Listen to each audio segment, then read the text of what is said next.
तो वेलोसिटी या फिर स्पीड पढ़ने से पहले ये जानने की कोशिश करेंगे भाई रेट ऑफ चेंज क्या होता है, क्योंकि वेलोसिटी हो गया, स्पीड हो गया, एक्सेलरेशन, ये सारे के सारे रेट ऑफ चेंज ही हैं। और रेट ऑफ चेंज काफ़ी कोर कॉन्सेप्ट है फिजिक्स और मैथमेटिक्स में, तो उसको पढ़ने की कोशिश करेंगे भी।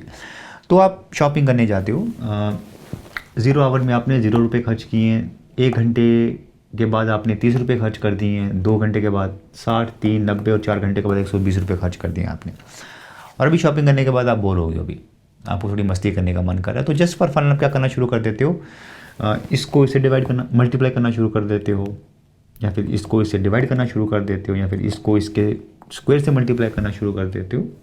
काफ़ी सारे कॉम्बिनेशन पॉसिबल हैं। हमने सिर्फ 2 कॉम्बिनेशन ली है। पहले केस में आप इन दोनों को मल्टीप्लाई करते हो, दूसरे केस में आप इसको इससे डिवाइड करते हो, राइट।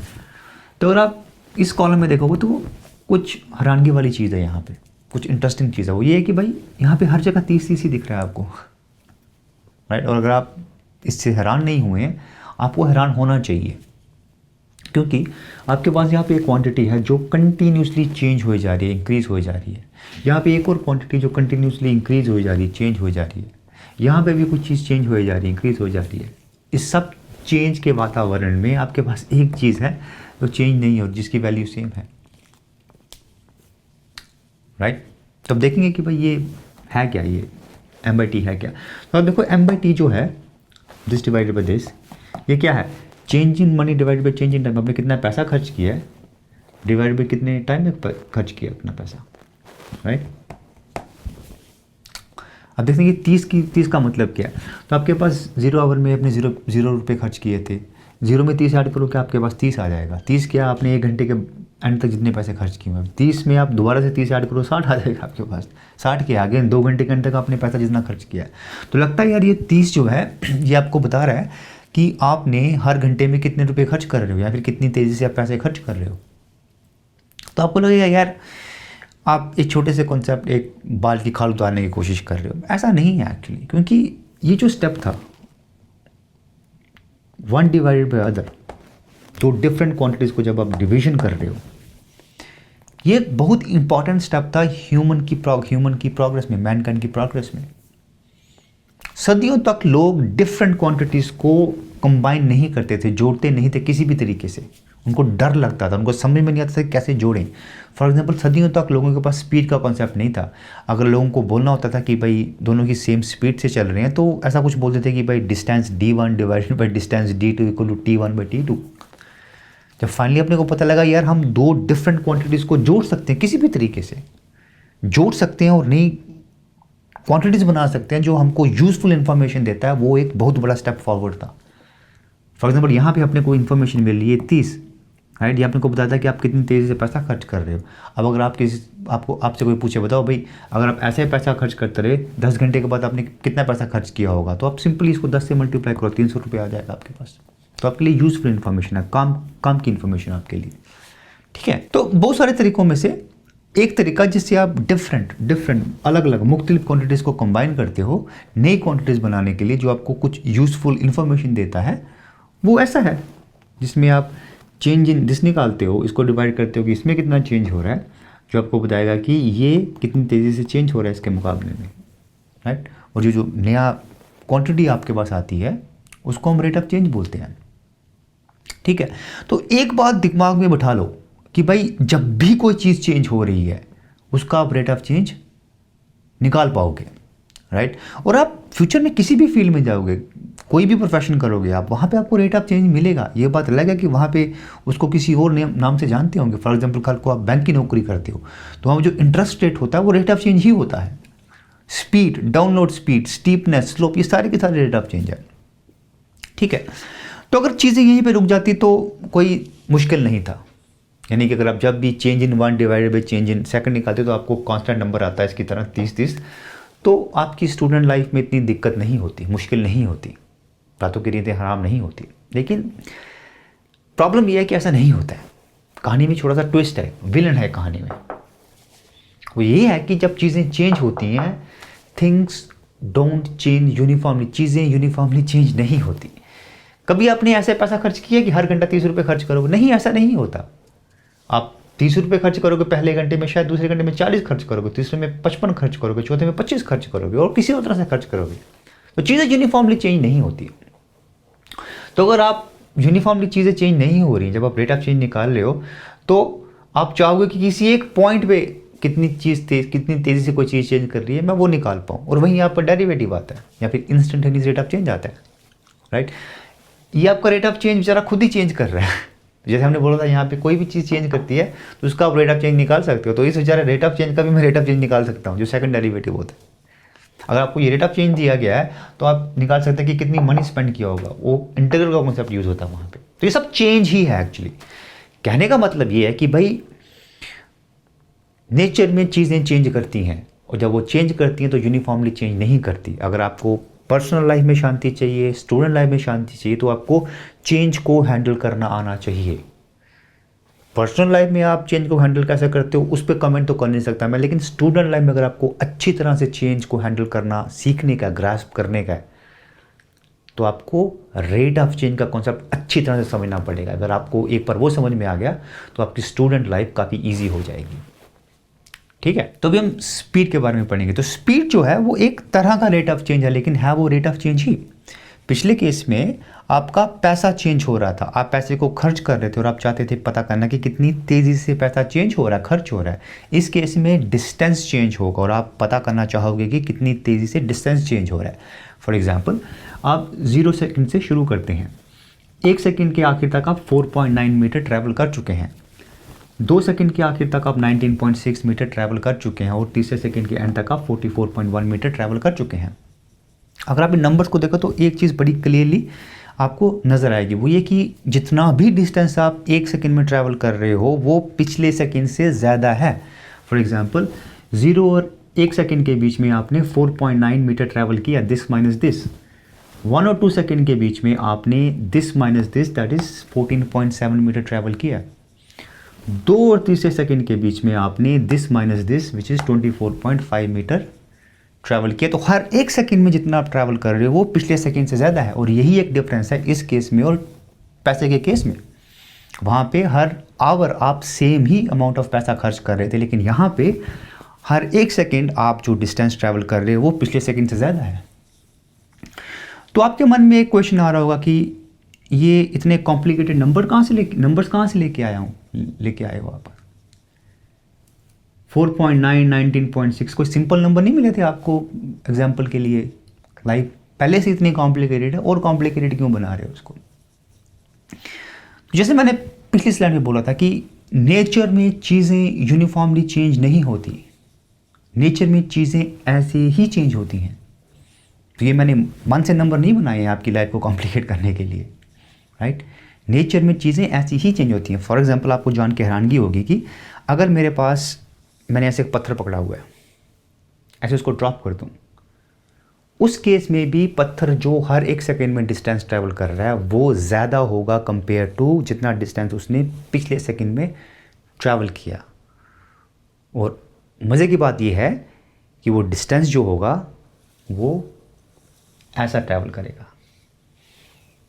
तो ये जो नंबर्स हैं ये उस पत्थर के नंबर्स हैं, जितना डिस्टेंस वो पत्थर ट्रैवल कर रहा है उसके नंबर्स हैं।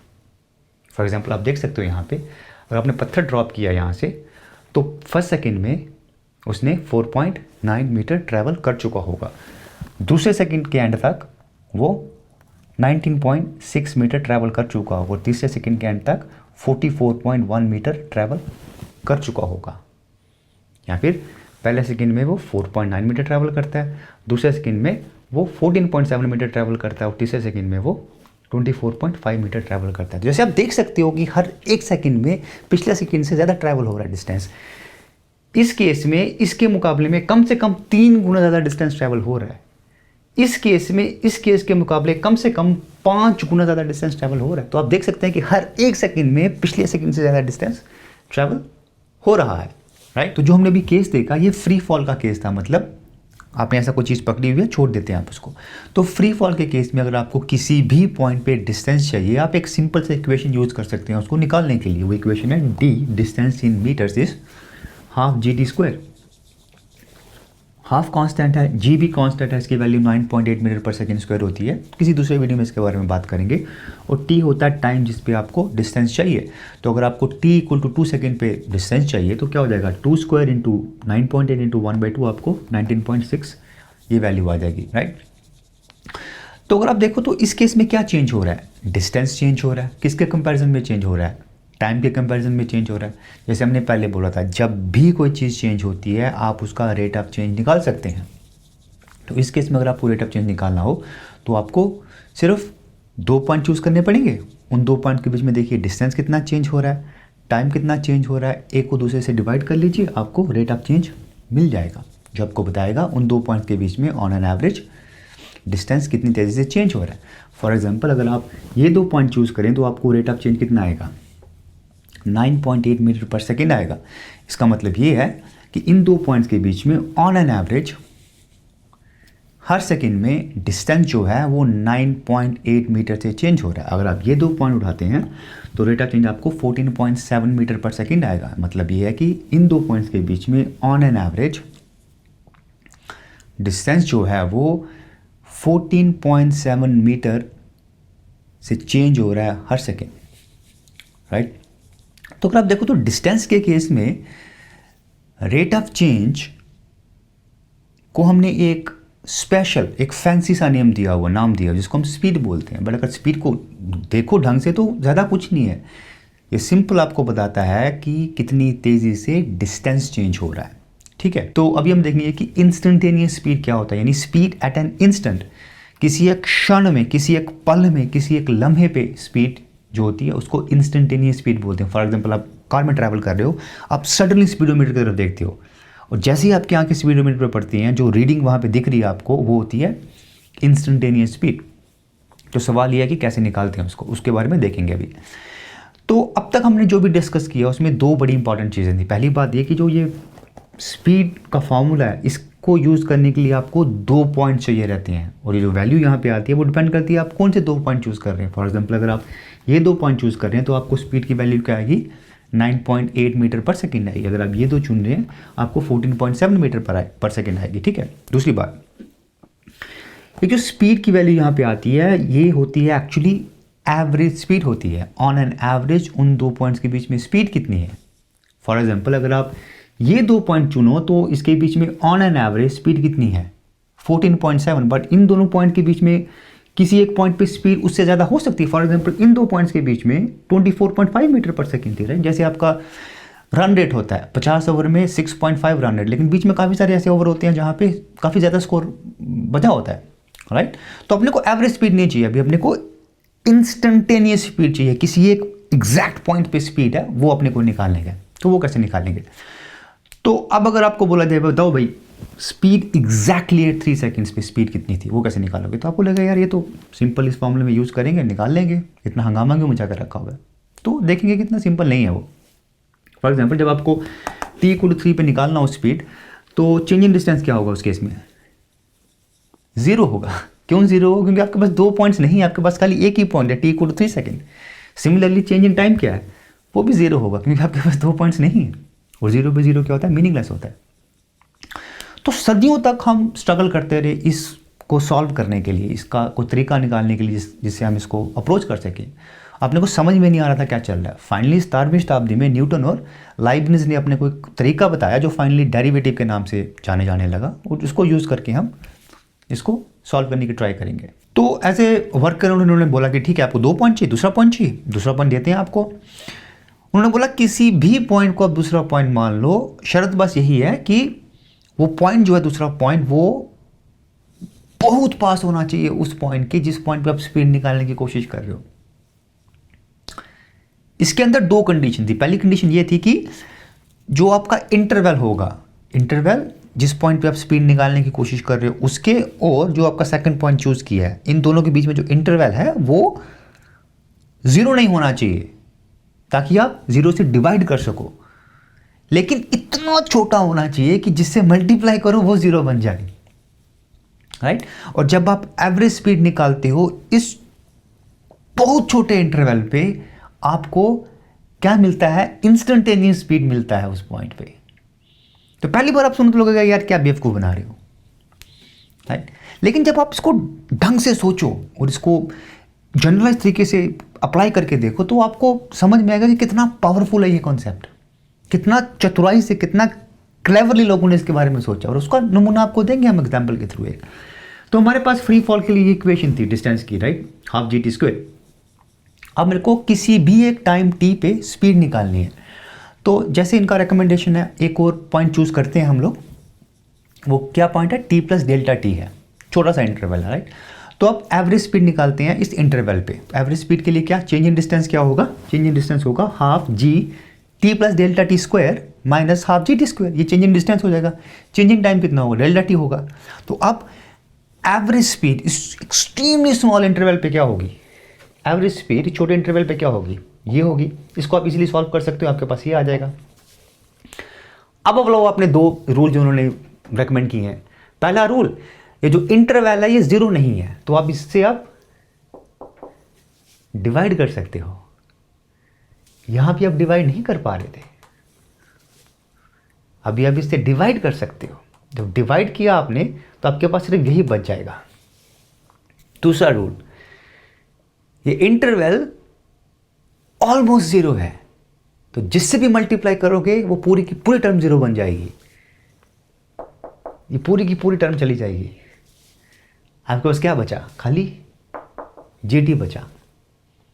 तो क्या मिला आपको? ये आपको एक जनरल एक्सप्रेशन मिली है स्पीड मालूम करने की किसी भी टाइम पे। टी की वैल्यू डालो, आपको उस एग्जैक्ट पॉइंट पे स्पीड मिल जाएगी। फॉर एग्जाम्पल हम टी इक्वल टू 3 सेकेंड के पीछे थे, 3 वैल्यू डालो, यहाँ पे 29.4 मीटर पर सेकेंड आ जाएगा आपके पास। अगर देखो हुआ क्या, अभी भी आपने एवरेज स्पीड ही मालूम की है, लेकिन जब एवरेज स्पीड आप वो एक एक्सट्रीमली स्मॉल इंटरवल, एक इंटरवल जो जीरो नहीं है लेकिन जीरो है, जीरो के बहुत पास है, जब एवरेज स्पीड आप उतने छोटे इंटरवल पे निकालते हो तो आपको एक्चुअली इंस्टेंटेनियस स्पीड मिल जाता है। ये है इसका ब्यूटी। अगर आप देखो ये दो जो स्टेप्स हैं, ये दो स्टेप्स ह्यूमन थॉट के डेवलपमेंट में बहुत इंपॉर्टेंट स्टेप्स थे। इन स्टेप्स के कारण जैसे हम नंबर्स को देखते हैं वो कंप्लीटली चेंज हो गया था। हमारा नजरिया नंबर्स को देखने का कंप्लीटली चेंज हो गया था। बहुत ही क्लेवरली इन दो स्टेप्स को इनके बारे में सोचा गया था। इसके बारे में सोचिए आप, काफी मजा आएगा आपको। ठीक है, तो अभी हमने देखा कि इंस्टेंटेनियस स्पीड कैसे निकालते हैं, और आप सेम प्रोसेस को यूज कर सकते हो कोई भी इंस्टेंटेनियस रेट ऑफ चेंज निकालने के लिए। और इस पूरे प्रोसेस को क्या बोलते हैं? डिफरेंशिएशन। और जो आपके पास इंस्टेंटेनियस रेट ऑफ चेंज आता है उसको डेरिवेटिव बोलते हैं। तो जब भी आपको डेरिवेटिव निकालना हो तो आपको जो पिछले स्लाइड में मैंने जो स्टेप्स फॉलो किए आपको वो नहीं करने की ज़रूरत है, क्योंकि काफ़ी लोगों ने काफ़ी शॉर्टकट्स निकाले हुए हैं जिनको आप रूल्स के नाम से जानते हो आपकी डेरिवेटिव क्लासेस में। फॉर एग्जांपल जो पावर रूल है, चैन रूल है, ये सब शॉर्टकट्स हैं, तो आप वो यूज़ कर सकते हो डेरिवेटिव निकालने के लिए। फॉर एग्जांपल अगर आपके पास function y equal to t square दिया गया है, उसका डेरिवेटिव अगर आप पावर रूल लगाओ तो क्या हो जाएगा? 2t हो जाएगा, राइट। तो 2t क्या है? एवरेज रेट ऑफ चेंज है एक बहुत छोटे इंटरवल में। इसको हम limit delta T approach zero भी बोलते हैं, और इसको कैसे लिखते हैं? dy/dt। Okay, so let's assume करते हैं अभी जो डिस्टेंस है आपका इस इक्वेशन के हिसाब से चेंज कर रहा है। तो यहाँ पे y क्या है? डिस्टेंस इन मीटर्स, t क्या है? Time in seconds. ठीक है, तो इसका स्पीड क्या होगा? इसका 2t होगा स्पीड, राइट। अब इसको प्लॉट करते हैं ग्राफ पे और देखते हैं कि क्या अपने को कुछ ज़्यादा इन्फॉर्मेशन मिलती है। तो t इक्वल टू 0 पे डिस्टेंस क्या है? 0, 1 पे 1 है, 2 पे क्या? 2 स्क्वायर 4 है, 3 पे 3 स्क्वायर 9 है, राइट। सिमिलरली आपका स्पीड क्या होगा? 0 पे 0 है, 1 पे 2 है, 2 पे 2 इंटू टी 4 है, 3 पे क्या है? 6 है, राइट। अभी इन दोनों को प्लॉट करते हैं तो आपके पास ये ग्राफ आएगा, और इन दोनों को प्लॉट करोगे तो आपके पास ये ग्राफ आएगा। कुछ इंपॉर्टेंट बातें यहाँ पे नोट करने वाली। पहली बात, अगर आपके पास सिर्फ यही नंबर दिए गए होते तो आप किसी एक पॉइंट पे स्पीड नहीं निकाल पाते। For example T equal to 2 second या टी इक्वल टू 1 सेकेंड पे आप स्पीड एग्जैक्ट नहीं निकाल पाते। ऑफकोर्स आप एवरेज स्पीड निकाल पाते, लेकिन किसी एक पॉइंट पे स्पीड निकाल नहीं पाते आप। थैंक्स टू डेरिवेटिव अभी आप किसी भी पॉइंट, कोई भी पॉइंट चुनिए, आप उस पर आप स्पीड निकाल सकते हैं। दूसरी बात, अगर आप इन नंबर्स को गौर से देखो तो आप देखोगे कि हर एक सेकेंड में जितना आप डिस्टेंस ट्रैवल कर रहे हो वो पिछले सेकेंड से ज़्यादा है। फॉर एग्जाम्पल पहले सेकंड में इतना डिस्टेंस किया, दूसरे में इतना किया, तीसरे में इतना किया आपने, राइट। तो इसका मतलब क्या, इसका मतलब आपका rate of change continuously increase हो रहा है, बढ़ रहा है। उसका मतलब क्या, उसका मतलब कि आपकी स्पीड कंटिन्यूसली इंक्रीज होती जा रही है, और वो आप इजीली यहाँ पे देख सकते हैं, स्पीड आपकी कंटिन्यूसली इंक्रीज होती जा रही है। 1 सेकंड के बाद आपकी स्पीड 2 मीटर पर सेकंड थी, 2 सेकंड के बाद आपकी 4 मीटर पर सेकंड थी, और 3 सेकंड के बाद आपकी 6 मीटर पर सेकंड थी। गौर करने वाली बात यहाँ पे ये है कि जो स्पीड जो इंक्रीज हो रही है वो सेम हो रही है हर सेकंड में। हर सेकंड आपकी स्पीड 2 मीटर पर सेकंड से बढ़ रही है, राइट। तीसरी इंपॉर्टेंट बात याद रखने वाली, अगर आप देखो जैसे हमने यहाँ पे बोला, राइट, हर सेकंड आपका डिस्टेंस जो पिछले सेकंड से ज़्यादा ट्रैवल कर रहे हो आप, तो इसलिए ये जो कर्व है, ये जो ग्राफ है, ये कर्व है, ये स्ट्रेट लाइन नहीं है, राइट। यहाँ पे भी स्पीड चेंज हो रही है, लेकिन स्पीड हर सेकंड सेम अमाउंट से चेंज हो रही है, इसलिए यहाँ पे स्ट्रेट लाइन है। तो अगर आपके पास ये नंबर दिए गए हो तो आप प्रेडिक्ट कर सकते हो नंबर को देखते ही कि भाई इसका जो ग्राफ होगा वो कर्व होगा। और अदर वे अराउंड, अगर आपको ये ग्राफ दिया गया तो आप प्रेडिक्ट कर सकते हैं कि जो डिस्टेंस चेंज होगा वो इक्वल नहीं होगा हर सेकंड में, राइट। और सेम चीज़ आप यहाँ पे भी कर सकते हैं, राइट। तो कुछ चीज़ें गौर करने वाली यहाँ पे, ध्यान में रखने वाली। तो स्पीड अगर आप देखो तो कॉन्स्टेंटली इंक्रीज किए जा रहा है, बढ़ते जा रहा है यहाँ पे, लेकिन ये स्पीड क्या था, डिस्टेंस का रेट ऑफ चेंज था। तो रेट ऑफ चेंज भाई साहब खुद ही हर पॉइंट पे बढ़े जा रहे हैं, चेंज हो जा रहे हैं। जैसे हमने पहले बोला था, कोई भी चीज़ जब चेंज होती है उसका आप रेट ऑफ चेंज निकाल सकते हैं। तो इस केस में आप रेट ऑफ चेंज का भी रेट ऑफ चेंज निकाल सकते हैं, उसके बारे में डिफरेंट वीडियो में बात करेंगे। लेकिन नोट करने वाली बात यह है कि आपका रेट ऑफ चेंज भी चेंज हो सकता है और उसका हम रेट ऑफ चेंज निकाल सकते हैं।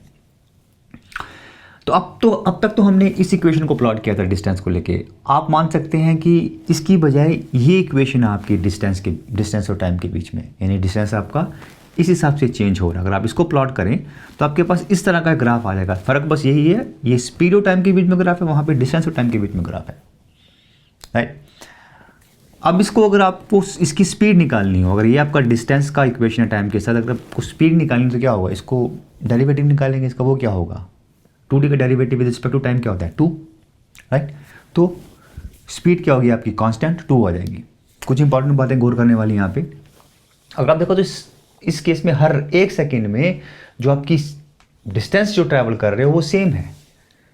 हर 1 सेकेंड में आप 2 मीटर्स डिस्टेंस ट्रैवल किए जा रहे हो।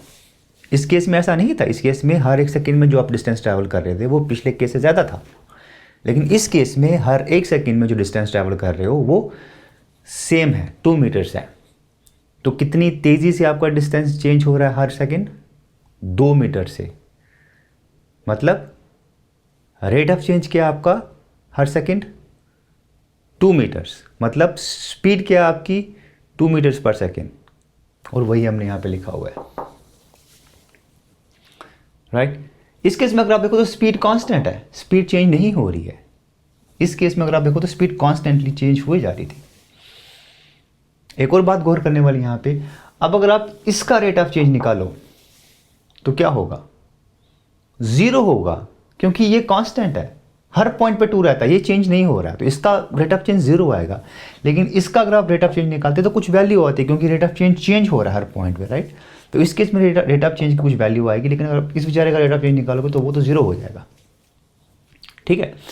आप ऐसे ही कुछ फंक्शंस को उठाइए, उनका डिस्टेंस प्लॉट करने की कोशिश कीजिए, स्पीड प्लॉट करने की कोशिश कीजिए, काफ़ी मदद करेगा आपको इस कॉन्सेप्ट को समझने में। तो अभी हम एक नया कॉन्सेप्ट इंट्रोड्यूस करेंगे स्लोप का, और देखेंगे कि स्लोप और डेरिवेटिव के बीच में क्या रिलेशनशिप है। मैंने एक डिफरेंट वीडियो किया है कैलकुलस प्लेलिस्ट में, जहाँ पे मैंने सेम चीज़ के बारे में थोड़ा डिटेल में बात करने की कोशिश की है, और आपसे रिक्वेस्ट है, दरख्वास्त है कि आप उस वीडियो को देखें, क्योंकि मैं इस वीडियो में ज़्यादा डिटेल में बात नहीं करूँगा, मैं बस मोटे मोटे तौर पर बात करूँगा। तो अज्यूम करते हैं कि आपके पास डिस्टेंस और टाइम के बीच में अभी ऐसा कुछ ग्राफ है। दो कॉन्सेप्ट, स्लोप और टेंजेंट। स्लोप क्या होती है, तो स्लोप आपको बताता है कोई चीज़ कितनी खड़ी है, कितनी स्टीप है, या फिर एक्स एक्सिस या ज़मीन के मुकाबले एंगल क्या है उसका। तो ये कम स्लोप है, ये ज़्यादा स्लोप है। अगर आपके पास कोई लाइन दी गई है, उसका स्लोप इजीली निकाल सकते हैं आप। परपेंडिकुलर अपॉन बेस क्या, tan थीटा, वो थीटा आप इजीली निकाल सकते हैं। टेंजेंट क्या होता है, अगर आपके पास कोई भी ग्राफ दिया हो, कोई कर्व दिया हो, जैसे ऐसा कुछ कर्व है, राइट। अगर आप उस कर्व पे एक ऐसी लाइन ड्रॉ करते हैं जो उस कर्व को खाली एक ही पॉइंट पे काटे, टच करे, उस लाइन को, उस पॉइंट पे टेंजेंट बोलते हैं हम लोग। फॉर एग्जांपल हमारे पास डिफरेंट पॉइंट्स हैं A B C D, right. अगर मैं एक ऐसी लाइन ड्रॉ करूं जो इस ग्राफ को खाली ए पे टच करे या फिर खाली बी पे टच करे या फिर खाली सी पे टच करे, तो ये ए का टेंजेंट होगा, ये बी का टेंजेंट होगा, ये सी का टेंजेंट होगा। जब हम ये सब चीज़ें प्लॉट करते हैं, डिस्टेंस को प्लॉट करते हैं, टाइम स्पीड को प्लॉट करते हैं, रेट ऑफ चेंज देखने की कोशिश करते हैं, तो अपने को एक बड़ी ही इंपॉर्टेंट और बड़ी ही यूज़फुल इंफॉर्मेशन पता चलती है। वो ये है कि अगर आपके पास कोई ग्राफ है, उस पर अगर आप किसी पॉइंट पे आप टेंजेंट ड्रॉ करते हो और उस टेंजेंट की अगर आप स्लोप पता करते हो, तो वो स्लोप आपको उस पॉइंट पे इंस्टेंटेनियस रेट ऑफ चेंज बताएगा या फिर डेरिवेटिव बताएगा, या फिर डिस्टेंस के केस में उस पॉइंट पे आपको इंस्टेंटेनियस स्पीड देगा। फॉर एग्जांपल अगर आपके पास ये डिस्टेंस और टाइम के बीच में ग्राफ है, अगर मैं यहाँ पे एक टेंजेंट ड्रॉ करता हूँ तो ए पे जो टेंजेंट की स्लोप होगी वो मेरे को ए पे इंस्टेंटेनियस स्पीड देगी। और वही हम यहाँ पे बोल रहे हैं कि slope of the tangent is derivative और इंस्टेंटेनियस रेट ऑफ चेंज, और डिस्टेंस के केस में इंस्टेंटेनियस स्पीड। दूसरी बात, slope can B positive, negative और जीरो। स्लोप पॉजिटिव हो सकती है, नेगेटिव हो सकती है और जीरो भी हो सकती है। पॉजिटिव का मतलब है कि रेट ऑफ चेंज जो आपका कॉन्स्टेंटली इंक्रीज किए जा रहा है, तो ये वाला केस है जहाँ पे आपका स्लोप पॉजिटिव है, रेट ऑफ चेंज इंक्रीज किए जा रहा है। फॉर एग्जांपल ये वाला केस है जहाँ पे स्पीड आपकी कंटिन्यूसली इंक्रीज किए जा रही है, तो ये वाला केस होगा जहाँ आपका रेट ऑफ चेंज इंक्रीज किए जा रहा है। आप बिजली यहाँ पे भी दे सकते हो, राइट। तो डिस्टेंस का रेट ऑफ चेंज ये था, राइट। तो डिस्टेंस के केस में किसी भी पॉइंट पे अगर मैं टेंजेंट ड्रॉ करूँ, उसकी स्लोप निकालूँ, तो आप देख सकते हैं हर एक पॉइंट पे स्लोप उसकी कंटिन्यूसली इंक्रीज किए जा रही है, मतलब रेट ऑफ चेंज इंक्रीज किया जा रहा है। दूसरा case, slope can be negative, rate of change कम होता जा सकता है। फॉर एग्जांपल जब आप ब्रेक लगाते हो तो स्पीड आपकी कंटिन्यूसली कम होती जाती है, तो उस केस में जो स्लोप होगी नेगेटिव होगी। तो ग्राफ ऐसा कुछ ग्राफ आएगा उसका। Slope can B zero, slope zero भी हो सकती है, मतलब ये है कि रेट ऑफ चेंज जीरो है, मतलब चीज़ चेंज ही नहीं हो रही है। फॉर एग्जांपल अगर हम डिस्टेंस ऐसा ग्राफ होता तो ये डिस्टेंस चेंज ही नहीं हो रहा था, उस केस में स्लोप क्या होगी, जीरो होगी, राइट। अगर आप स्पीड की रेट ऑफ चेंज की बात करें तो इस केस में स्पीड ही नहीं चेंज हो रही, तो स्पीड का रेट ऑफ चेंज क्या होगा, वो भी जीरो होगा, राइट। तो अभी ये जो अपने को इन्फॉर्मेशन पता चली है कि किसी एक पॉइंट की स्लोप आपको उस पॉइंट पे इंस्टेंटेनियस रेट ऑफ चेंज या फिर डेरिवेटिव या फिर डिस्टेंस के केस में इंस्टेंटेनियस स्पीड देती है, ये बड़ी काम की इन्फॉर्मेशन अपने लिए, और स्पेशली वो केस जहां पे स्लोप जीरो होती है। अगर आप उन सब पॉइंट्स को देखो जहां पे स्लोप जीरो हो रही है, तो उन सब पॉइंट्स की एक खासियत है, एक खूबी है। वो खासियत ये है कि इन सब पॉइंट्स पे डिस्टेंस की वैल्यू या तो मैक्सिमम हो रही है या फिर मिनिमम हो रही है, राइट। तो अभी अगर आपको डिस्टेंस की इक्वेशन दी गई और बोला जाए बताओ भाई डिस्टेंस मैक्सिमम कहां पे होगा या फिर मिनिमम कहां पे होगा, आपको सिर्फ उसका डेरिवेटिव निकालने का है, उसको जीरो बना दो, जो पॉइंट्स आपके पास आएंगे वो मैक्सिमम या फिर मिनिमम पॉइंट्स होंगे। खाली डिस्टेंस ही नहीं, अगर आपको स्पीड के लिए भी आप सिमिलर यूज कर सकते हो। स्पीड की इक्वेशन दी गई हो, पूछा जाए मैक्सिमम मिनिमम कहाँ पे होगा, डेरिवेटिव निकालो, जीरो बना दो, पॉइंट जो आपके पास आएंगे वो मैक्सिमम मिनिमम पॉइंट्स होंगे। और खाली स्पीड और डिस्टेंस के लिए नहीं, रोजमर्रा की कितनी जगह पे इसको हम यूज करते हैं। इसकी जो अहमियत है, इसका यूज बहुत दूर दूर तक है। जब भी आप रोजमर्रा की जिंदगी में किसी चीज को करने का बेस्ट तरीका, मोस्ट एफिशिएंट तरीका, चीपेस्ट तरीका ढूंढ रहे होते हो, आप ऐसा कुछ यूज़ करते हो वहाँ पे। फॉर एग्जांपल एक कंपनी नया प्रोडक्ट लॉन्च कर रही है और उसको पता करना है कि भाई मैं इसका सेलिंग प्राइस कितना तय करूँ ताकि मेरे को मैक्सिमम प्रॉफिट हो। वहाँ पे भी कुछ इक्वेशंस बना के उनका डेरिवेटिव निकालते हैं वो लोग, वहाँ भी यही कॉन्सेप्ट यूज़ करते हैं वहाँ पे, राइट। तो एक आखिरी पॉइंट इस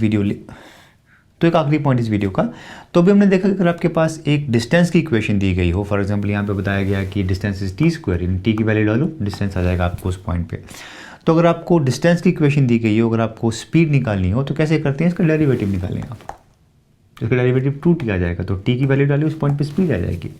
सपोज अभी अगर आपको उल्टा करने का, यानी आपको स्पीड की इक्वेशन दी गई है, आपको डिस्टेंस निकालने का, राइट। तो आपको स्पीड की इक्वेशन 2t दी गई है, आपको बोला गया भाई किसी दो पॉइंट t1 और t2 के बीच में डिस्टेंस कितना होगा वो निकालिए। तो आपको सिंपली इसका इंटीग्रल लेना पड़ेगा विद रिस्पेक्ट टू t1 और t2 के बीच में, और आपको डिस्टेंस आ जाएगा उन दो पॉइंट्स के बीच में। या फिर अगर आपको ग्राफ दिया गया है स्पीड और टाइम के बीच में, एरिया अंडर द कर्व उन दो पॉइंट्स के बीच में आपको डिस्टेंस दे देगा। और अगर आपको सच में समझने कि ऐसा क्यों होता है, आपसे रिक्वेस्ट करूँगा, दरख्वास्त करूँगा कि जो कैलकुलस प्लेलिस्ट है हमारी, उसमें एक इंटीग्रल नाम का एक वीडियो है, उसको देखिए आप। ठीक है, तो आज के लिए इतना ही। आपसे फिर मुलाकात होगी। थैंक यू सो मच, शुक्रिया।